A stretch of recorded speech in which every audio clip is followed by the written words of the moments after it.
ገድለ ብፁዕ ወቅዱስ አቡነ ገብረ መንፈስ ቅዱስ ኮከበ ገዳም ዘእሁድ። አንድ አምላክ በሚሆኑ በአብ በወልድ በመንፈስ ቅዱስ ስም አሜን። ንዑድ ክቡር አባታችን አቡነ ገብረ መንፈስ ቅዱስ ጌታችን እናተ ቅድስት ድንግል ማርያምን አምጣልኝ፣ መንፈሳዊን የሆኑ የምድር ነገስታትን አምጣልኝ አለው። እናቱ ቅድስት ድንግል ማርያምን ፈጥኖ አምጥቶ ከፊቱ አቆማት። ጌታችንም የእናቱ የቅድስት ድንግል ማርያምን ሁለቱን ጡቶቿን ይዞ የሰጠሁህን ቃል ኪዳን እንዳልዋሽህ በጠባሁት በእናቴ ጡት እምልልሃለሁ አለው። እመቤታችን ቅድስት ድንግል ማርያምም የተወደደ ልጅዋን ለጌትነትህ ምስጋና ይገባል፣ በወዳጅህ ገድል ምክንያት ምሕረትን ለሰው ልጅ አብዝተሃልና የዚህን ጻድቅ ሰው ገድሉን ትሩፋቱን ንገረኝ አለችው። ጌታችንም ከአዳም እስከ አብርሃም ከአብርሃም እስከ ዛሬ ድረስ እንደዚህ ጻድቅ ትጋትን፣ ገድልን፣ ትዕግስትን የሚያበዛ ንጽህናን ገንዘብ የሚያደርግ እህልን የማይበላ አላገኘሁም። ከሰማይ በታች እርሱን የሚመስለው የለም። እስከ ዓለም ፍጻሜ ድረስ እንዲህ አይነት ሰው አይወለድም። በአንድ ቀን 40,000 ከ4,000 እንደ መንኮራኩር ይሰግዳል። የዳዊት መዝሙርንም በቀን 40 በሌሊት 40 ጊዜ ይጸልያል። ቀኝ ጉንጩን ግራ ጉንጩን 1000 ጊዜ ይመታል። በዝቋላ ባህር ተዘቅዝቆ እየጸለየ 100 ዘመን ኖረ። ሰውነቱ ሁሉ እንደ ጨው ሟሟ፣ አጥንቶቹም እንደ መርፌ ቀዳዳ ተበሳስተው እንደ በረዶ ነጽተው ታዩ አላት። መንፈሳዊን የሆኑ 7ቱ ነገስታት ይህም በሰሙ ጊዜ እነዚህም ዳዊት፣ ሰሎሞን፣ ቆስጠንጢኖስ፣ አኖሪዎስ፣ ካሌብ፣ ገብረ መስቀል፣ ላሊበላ ናቸው። አባታችን አቡነ ገብረ መንፈስ ቅዱስን ሁለት እግሮቹ እያንዳንዱ በመስቀል ምልክት እንደሚያበራ መብራቱ ነው። 10 የእጆቹ ጣቶችም እንደ መብራት ሲያበሩ ከሰውነቱ ፀጉር ሁሉ ማር ወተት ሲንጠፈጠፍ አይተው አደነቁ። ዳግመኛም በረዶ የሚመስል ነጭ ንብ ከአፉ እየወጣ ወደ ሰማይ ሲያርግ ዳግመኛም ወደ አፉ ሲመለስ አዩ። እኒህም ነገስታት ይህን አይተው አደነቁ። ጌታችንም ጽንሰቱ መጋቢት 29፣ ልደቱም ታኅሳስ 29፣ መቃብሩም ኢየሩሳሌም ነው። በሦስተኛው ቀን ነፍሱን ከስጋው ጋር አዋህጄ አስነሳዋለሁ፣ ወደ ሰማይም አወጣዋለሁ አላቸው። እነዚህ ነገስታት ይህን ሰምተው ፈጽመው አደነቁ። ንጉሥ ላሊበላም ጌታችንን 10 ጣቶቹ እንደ መብራት እንዴት ያበራሉ ብሎ ጠየቀው። ጌታችንም ገድልን ስላበዛ ንጽህናን ገንዘቡ ስላደረገ እንደ መብራት ያበራሉ አለው። ዳግመኛም 562 ዘመን ውሃ ሳይጠጣ እህል ሳይበላ ሰውነቱን በገድል በትሩፋት ስላኖረ ነው አለው። ስለዚህም ከሰውነቱ ወተት ይንጠፈጠፋል። በቀንና በሌሊት 40 ጊዜ ስለሚጸልይ ነጭ ንብ ከአፉ ይወጣል። በብርሃን ቤቶችም ማርን ይሰራል። መታሰቢያውን ዝክሩን የሚያደርጉ ሰዎች ኋላ በመንግስተ ሰማያት በልተው ይደሰቱ ዘንድ ነው አለው። ንጉሥ ላሊበላም ጌታችን ምን ያህል ጸጋ ሰጠኸው! ለቀደሙትም እንዲህ ያለ ሀብትን፣ ክብርን፣ የኃጥእን ምሕረትን አልተሰጣቸውም። ለሐዋርያትም ጽኑ ተጋዳይ ለሆነው ጊዮርጊስም ለመጥምቁ ዮሐንስም እንዲህ ያለ ስጦታ አልሰጣቸውም። ለእኔም እወድሃለሁ ስትለኝ እንዲህ ያለ ስጦታ አልሰጠኸኝም። ጌታችንም እንዲህ አትበል፣ አንተስ በስልጣን ኖርህ፣ በስልጣንም ዘመን 10 አብያተ ክርስቲያናትን አነጽክ አለው። እርሱ ግን በማይቆጠር በጾም በጸሎት በትጋት በስግደት በገድል የብርሃን ቤቶችን ሰራ። ከአዳም ልጆች እርሱን የሚመስል ጻድቅ የለም። ከሰው ወገን ብቻ አይደለም ከመላእክት ሁሉ ይበልጣል እንጂ እንደ እናቴ እንደ ማርያም ወደዋለሁ አለው። ያን ጊዜ አባታችን የገብረ መንፈስ ቅዱስ ነፍስ ከስጋው ተለየች። ጌታችንም ያችን ንጽሕት ነፍስ ይዞ በአፉ ሳማት። ከዚህ በኋላ እመቤታችን ቅድስት ድንግል ማርያም ሳመቻት። ያን ጊዜ የአባታችን ነፍስ በንጽህና በቅድስና መዓዛ ተሞላች። ያን ጊዜ ጌታችን ኢየሱስ ክርስቶስ አባታችን መታሰቢያህን ዝክርህን እንደ ነቢያት እንደ ሐዋርያት እንደ ሰማዕታት እንደ ጻድቃን መታሰቢያ ያደረገ እምርልሃለሁ፣ በረከትንም እሰጠዋለሁ፣ ሰላሜም ከእርሱ ጋር ይኖራል፣ በቀሌንም እተዋለሁ፣ ልቤም ይደሰትበታል አለው። ያን ጊዜም ጌታችን ኢየሱስ ክርስቶስ 7ቱ ሊቃነ መላእክትን አባ ክቡር ነህ፣ በምድርም የሚመስልህ የለም እያሉ ተሸክሞ 3 ጊዜ ያዞሩት ዘንድ አዘዛቸው። ያን ጊዜ ንጉሥ ላሊበላ ከእግሩ ላይ ወድቆ ሳመው። ጌታችንም አባታችንን ከእንግዲህ ወዲህ በአማላጅነትህ በቃል ኪዳን ለሚያምኑ ሁሉ ቤዛ ሆንካቸው፣ ወዳጄ ሆይ ደስ ይበለህ አለው። ከሰማይ ከምድር የሚሰፋ ሀገርን ሰጥቻለሁና መታሰቢያህን ዝክርን የሚያደርጉ ሁሉ ከአንተ ጋር ይደሰታሉ፣ የሰጠሁንም ሀገር ይወርሳሉ አለው። አባታችን አቡነ ገብረ መንፈስ ቅዱስም አቤቱ ጌታዬ ካንተ በቀር ሌላ ባዕድ አምላክ የማያመልኩትን አማኞች መንፈሳውያን የሆኑ የኢትዮጵያ ነገስታትን ማርልኝ። በጥቃቅኑ ኃጢአት አትፍረድባቸው፣ መንግስታቸውን ለሌሎች ለባዕዳን አትስጥባቸው አለው። ጌታችንም አባታችን አቡነ ገብረ መንፈስ ቅዱስን ንጽህናህን ቅድስናህን ከፍ ከፍ የሚያደርጉ የገድልን መጽሐፍ የሚያጽፉ መታሰቢያን ዝክርህን የሚያደርጉ የኢትዮጵያን ነገስታት የፀሐይ ብርሃን በሰማይ መካከል ከፍ እንዲል እንዲሁም በሚያስፈራ በአባቴ ፊት ነፍሳቸውን ከፍ ከፍ አድርጋታለሁ። ዳግመኛም ዓለምን ለማሳለፍ በጌትነቴ በመጣበት ጊዜ በባህሪ አባቴ በአብ በባህሪ ሕይወቴ በመንፈስ ቅዱስም ፊት በመላእክትም ፊት ሞገስን ባለሟልነትን አለብሳቸዋለሁ። ደም ግባታቸውንም ከፀሐይ 7 እጅ አበራለሁ። መንግስታቸውንም ለሌላ አልሰጥም። ዘራቸውን እስከ ዓለም ፍጻሜ ድረስ አነግሳለሁ። እነርሱም እስከ ዓለም ፍጻሜ ድረስ አይተውህም አለው። በጸሎትህ በቃል ኪዳንህ የሚያምኑ ዝክርህን መታሰቢያህን የሚያደርጉ መኳንንትን ከደጋግ ቅዱሳን ጋር ነፍሳቸውን በቀኝ አቆማለሁ። ተድላ ደስታ በሚደረግበት በሺው ዘመን በክብር አስቀምጣቸዋለሁ። ዝክርህን መታሰቢያህን በየወሩ የሚያደርጉትን ሰዎች የሰማይን እሳት አላሳያቸውም፣ ፈጽሞም አይነካቸውም። እሳቱ ይቅርና ወላፈኑ ጭሱ አይደርስባቸውም። እኔም በሚመጣው ዓለም ከእነርሱ ጋር ማህበር አደርጋለሁ፣ ከማህበረ በኩር ጋርም ርስትን እሰጣቸዋለሁ አለው። ዳግመኛም ጌታችን ኢየሱስ ክርስቶስ አባታችን አቡነ ገብረ መንፈስ ቅዱስን እናቴ ቅድስት ድንግል ማርያም በመስቀል ተሰቅዬ ባየችኝ ጊዜ እንዳለቀሰች እንደዚሁ አንተን በመውደድ ልቤ ይቃጠላል አለው። ዳግመኛም ጌታችን 7ቱ ሊቃነ መላእክትን መታሰቢያውን ዝክሩን ያደርጉ ዘንድ በአራቱ ማዕዘን ገድሉን ለሰው ሁሉ ንገሩ አላቸው። በዚያም ካሉት ቅዱሳን አንዱ አባ ፍሬ ቅዱስ ይህን በሰማ ጊዜ ፈጽሞ አዘነ፣ በምድርም ወድቆ ተንከባለለ። ዳግመኛም ድንጋይ ከተራራ እንደሚንከባለል ሰው ድንጋይ ወርሮ የሚያሳርፍበትን ያህል ከሐዘን ከፍርሃት ከድንጋጤ ብዛት የተነሳ ተወርሮ ሄደ።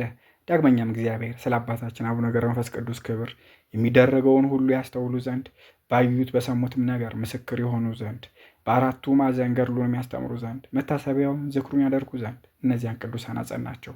ከገዳማውያንና ከስውራኑ ለምስክርነት የቆሙ 7ቱ ሰዎች እነዚህ ናቸው። ጌታችን ኢየሱስ ክርስቶስ በደብረ ታቦር ከነቢያት 2ቱን ከሐዋርያት 3ቱን ለምስክርነት እንደጠራ በአባታችን በገብረ መንፈስ ቅዱስ ዕረፍትም እንደዚሁ እንደ ሙሴና ኤልያስ ስውራኑን እንደ ሐዋርያትም ገዳማውያንን ለምስክርነት ጠራ። በዚያችም ሌሊት ድንቅ ተአምራትን አዩ። ሰማያት ሲከፈቱ መላእክትም በየወገናቸው መብራት ይዘው ሲወርዱ አዩ። 7ቱ ሊቃነ መላእክትንም ከሰራዊቶቻቸው ጋር እየተጨናነቁ እየተገፋፉ ክንፍ ለክንፍ እየተጋጩ ሲወርዱ አዩ።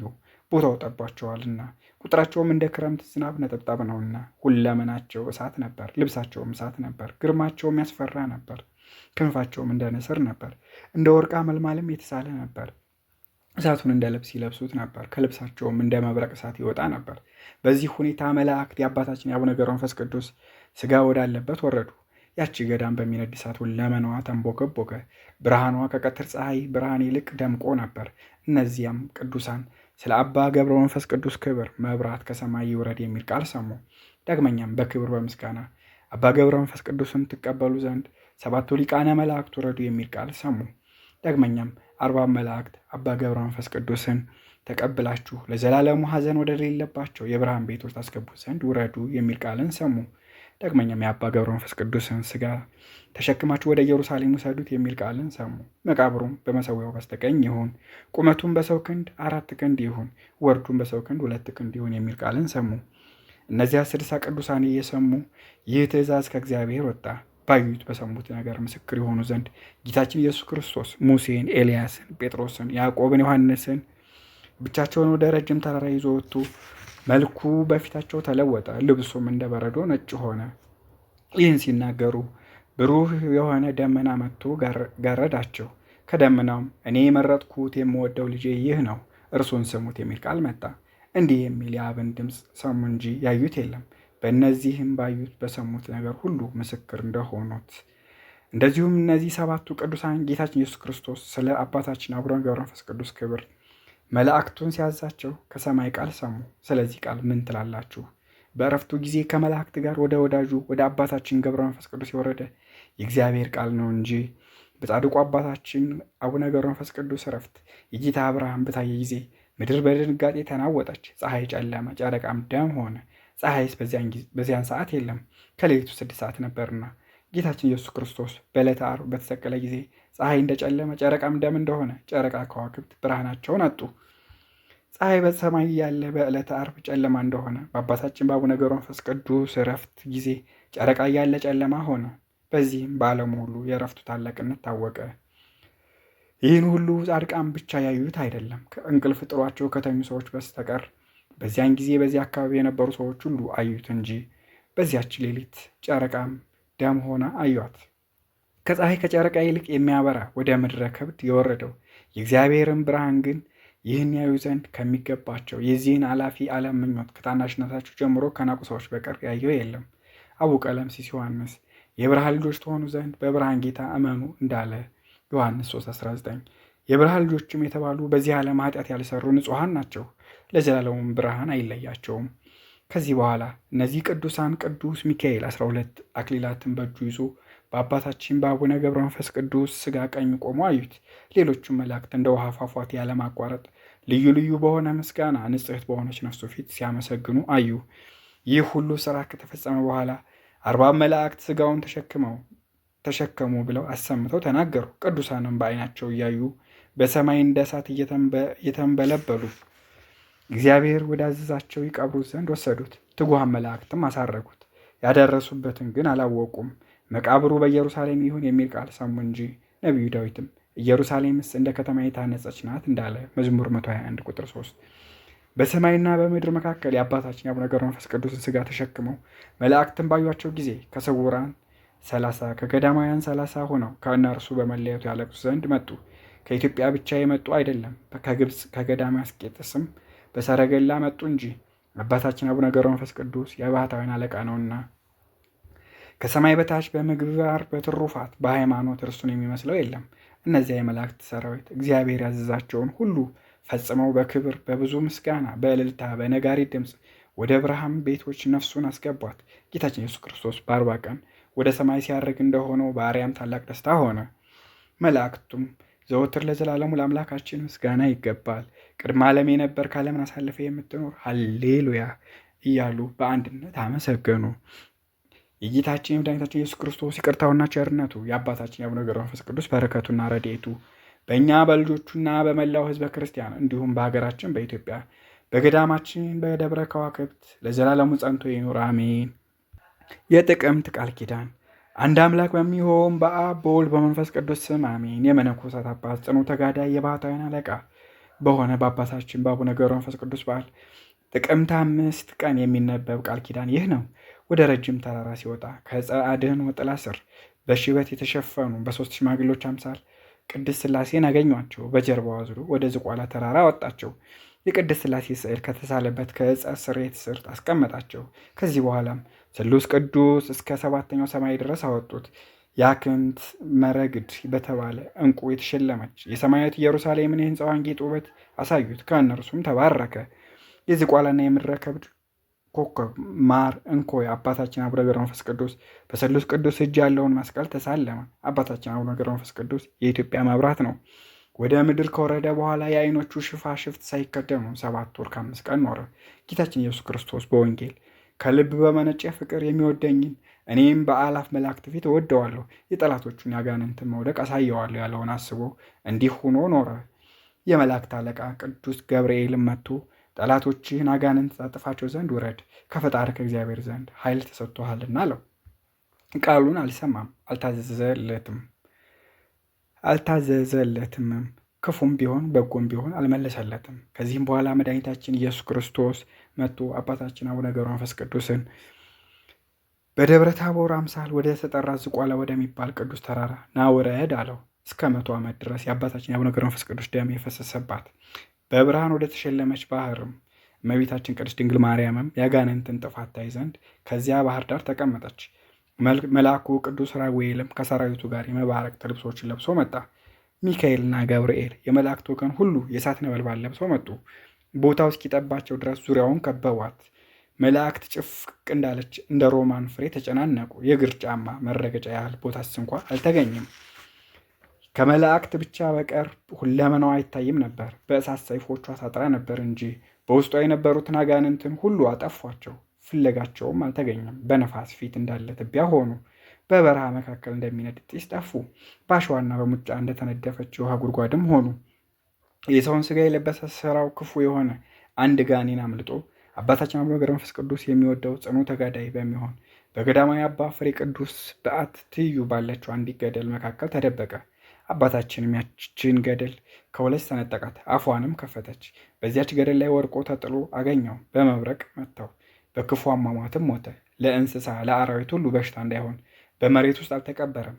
ለመጪው ትውልድም ታላቅ ምልክት ይሆን ዘንድ የዋሻው ስንጥቅ እስከ ዛሬ ድረስ አለ።